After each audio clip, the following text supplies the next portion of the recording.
अस्सलाम वालेकुम। 8th class आज हमने करनी एक्सरसाइज नंबर 4.1 का क्वेश्चन नंबर 7 और 8। क्वेश्चन नंबर 7 है 14 masons can build a wall 12 metre high in 12 days. ठीक है, 14 मेसन्स होते हैं आपके ईंटें और पत्थर से जो इमारत वगैरह तमीर करते हैं उनको मेसन्स बोलते हैं। 14 masons can build a wall 12 metre high in 12 days, यानी 12 दिनों में 12 मीटर हाइट की दीवार 14 मेसन्स बनाते हैं। How many masons will be needed to build a wall 120 metre high in 7 days. तो वही दीवार जो है 120 मीटर हाइट की दीवार 7 दिनों में कितने मेसन्स बनाएंगे, तो ये हमने फाइंड आउट करना है, मेसन्स फाइंड आउट करने हैं। तो हम लेट कर लेते हैं, क्वेश्चन नंबर 7 है let number of masons x. ठीक है, प्रपोर्शन पाया जा रहा है मेसन्स में हाइट डेज। मेसन्स है 14, हाइट है वॉल की हाइट 12 मीटर है, हाइट मीटर में दी हुई है, और 12 डेज में बनाते हैं। ठीक है, तो अब हमने मेसन्स फाइंड करने हैं। मीन एक्स आएगा, हाइट है यानी 120 हाइट की दीवार वो कितने मेसन्स बनाते हैं हमने ये फाइंड आउट करना है, लेकिन 7 डेज में बनाते हैं। ठीक है, तो पहले इन दोनों में हम प्रपोर्शन देख लेते हैं। तो स्टूडेंट्स देखें, अगर हाइट इंक्रीज़ कर दी जाए, दीवार की ऊंचाई जो है वो बढ़ा दी जाए, तो ज़ाहिर सी बात है यहाँ पर आपको मेसन्स ज़्यादा करने पड़ेंगे। ठीक है, और अगर कम कर दी जाए ऊंचाई तो मेसन्स कम होंगे। तो इन दोनों में डायरेक्ट प्रपोर्शन पाया जा रहा है। ठीक है, नेक्स्ट अगर डेज़ और मेसन्स की बात की जाए, अब देखें यहाँ पर डेज़ कम हो रहे हैं। ठीक है, अगर डेज़ कम हो रहे हैं तो डेफिनेटली कम दिनों में आपको ज़्यादा मेसन्स की ज़रूरत पड़ेगी इतनी हाइट की दीवार को कंप्लीट करने के लिए। ठीक है, और अगर हम डेज़ को बढ़ा दें तो फिर आपको कम मेसन्स जो हैं वो इतनी हाइट की दीवार को इजीली बना सकते हैं। इट्स मीन कि डेज़ में और मेसन्स में इनडायरेक्ट प्रोपोर्शन पाया जा रहा है। ठीक है, तो अगर ये एरो ऊपर को है डायरेक्ट में, तो आप इनडायरेक्टली उसको डाउनवर्ड शो कर देंगे। अब इसको सोल्व कर लेते हैं। x over 14 equal to 120 over 12 into 12 over 7। Simplify कर लें,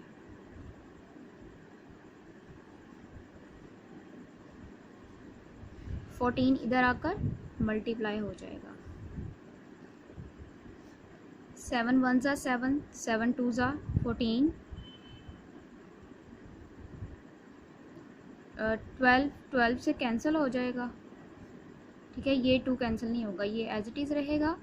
अब इसको आप मल्टीप्लाई कर लें, 120 और ये वाला 2 मल्टीप्लाई 2, इन दोनों को आप मल्टीप्लाई करेंगे तो आपके पास 240 आएगा x की वैल्यू। और x क्या थे आपके पास, मेसन्स थे, तो आप यहाँ पर मेसन्स राइट कर देंगे। यानी 240 मेसन्स जो हैं वो 120 मीटर की हाइट की वॉल को 7 डेज में कंप्लीट करेंगे। यहाँ तक। नेक्स्ट हमने करना है क्वेश्चन नंबर 8। तो क्वेश्चन नंबर 8 है, उसने कहा 15 मशीन प्रिपेयर 360 स्वेटर इन 6 डेज। 15 मशीनें 360 स्वेटर्स को 6 दिनों में बनाती हैं, कंप्लीट करती हैं। 3 machines get out of order. 3 मशीनें जो हैं वो ऑर्डर पर काम करती हैं। How many sweater can be prepared in 10 days by the remaining machine. तो कहता है कि कितने स्वेटर जो हैं वो 10 दिनों में बाकी मशीनों पर कंप्लीट किए जाते हैं। ठीक है, जो कितने स्वेटर 10 दिनों में जो बाकी मशीनें बचती हैं, 3 जो ऑर्डर पर दी हैं उनके अलावा जो बाकी मशीनें बचती हैं, तो कितने 10 दिनों में कितने स्वेटर बुनती हैं। हमने स्वेटर जो है वो फाइंड आउट करने हैं।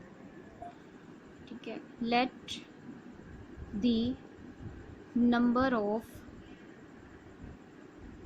Sweaters, x. टोटल आपके पास मशीन्स जो हैं वो हैं 15।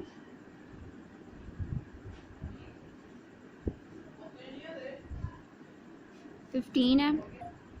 तो आउट ऑफ ऑर्डर मशीन्स कितनी होंगी? आउट ऑफ ऑर्डर मशीन्स, यानी उसने कहा कि गेट आउट ऑफ ऑर्डर कितनी थी? 3 मशीन्स थी। तो रिमेनिंग मशीन्स आपके पास क्या होंगी? टोटल मशीन्स आपके पास 15 है और जो ऑर्डर पर काम करती हैं वो 3 हैं। तो हमने रिमेनिंग मशीन्स फाइंड आउट करनी है। तो क्या करेंगे, टोटल में से इनको 3 को माइनस कर देंगे तो आपके पास आ जाता है 12। यानी जो आपके पास रिमेनिंग मशीनें हैं वो 12 हैं। और हम उसने यही कहा कि आपके पास जो रिमेनिंग मशीन है वो 10 दिनों में कितने स्वेटर्स प्रिपेयर करती हैं। तो हमने ये चेक करना है। अब आपके पास ये जो हैं रिमेनिंग मशीन्स आ गई हैं। अब हम इसको फाइंड आउट कर लेते हैं। स्वेटर्स हैं आपके पास मशीन्स रेशो डेज, ठीक है। तो स्वेटर्स हैं 360, 15 मशीन्स हैं और 6 डेज़ में वो स्वेटर्स कंप्लीट करती हैं। अब कितनी मशीनें, यानी एक्स, रिमेनिंग 12 मशीन्स जो बची हैं वो 10 डेज़ में स्वेटर कंप्लीट करेंगी। कितने स्वेटर्स कंप्लीट करेंगी 10 डेज़ में जो रिमेनिंग मशीन्स हैं वो, ठीक है। रिमेनिंग आपके पास 12 ही आई थी तो वही हम यहाँ पे लिखेंगे। अब हम देख लेते हैं स्टूडेंट्स, देखिए अगर मशीन्स कम होंगी तो कम स्वेटर बुने जाएंगे, कंप्लीट होंगे। अगर मशीन्स ज़्यादा होंगी तो ज़्यादा स्वेटर बनेंगे। तो इन दोनों में क्या पाया जा रहा है? डायरेक्ट प्रपोर्शन, ठीक है। और डेज़ और स्वेटर्स को देख लिया जाए। अगर डेज़ ज़्यादा होंगे तो डेफिनेटली ज़्यादा डेज़ में ज़्यादा स्वेटर्स बनेंगे। अगर डेज़ कम होंगे तो कम स्वेटर्स बनेंगे। तो इनमें भी डायरेक्ट प्रपोर्शन पाया जा रहा है, ठीक है। अब इसको हम सोल्व कर लेते हैं। आपके पास है x ओवर 360 इक्वल टू ये आएगा 12 ओवर 15 इंटू 10 ओवर 6। सिंप्लीफाई कर लेते हैं। 12 ओवर 15 इंटू 10 ओवर 6 और ये 360 इधर आएगा, इसके साथ मल्टीप्लाई हो जाएगा, ठीक है। ये आएगा 6 1 ज़ा 6, 6 6 ज़ा 36, 0 ऊपर आ गया, ठीक है। 5 से कैंसिल हो रहा है, 5 2 ज़ा 10, 5 3 ज़ा 15। अब ये 3 से दोनों कैंसिल हो रहे हैं, 3 1 ज़ा 3, 3 4 ज़ा 12। एक्स की वैल्यू आपके पास आ रही है 4 इंटू 2 इंटू 60। इस सब को आप मल्टीप्लाई करेंगे तो आपके पास वैल्यू, मल्टीप्लाई करेंगे तो आपके पास वैल्यू आएगी 480, ठीक है। एक्स की वैल्यू क्या आ रही है? 480, लेकिन 480 क्या है? स्वेटर्स। यही आपका आंसर है।